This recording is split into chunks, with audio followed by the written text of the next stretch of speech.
Mula sa mga court ng Pilipinas hanggang sa US college scene, isang batang Pinay ang handa na.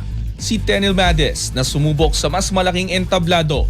Ang ibang detalye alamin sa pag-abante ni Deron Williams.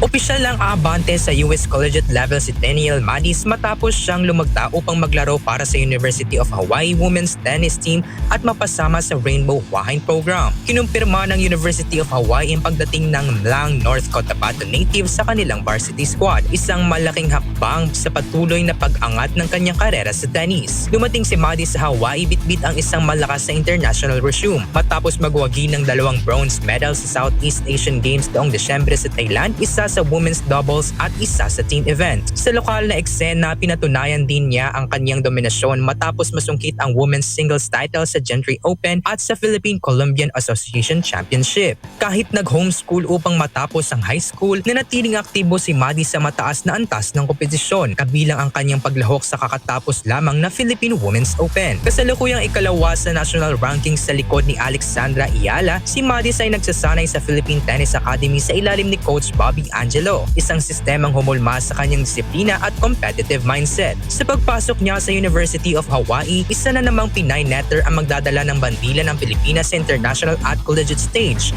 isang patunay na ang susunod na henerasyon ay handa nang makipagsabayan sa mundo. Ako si Deron Williams, Abante Sports, nauna.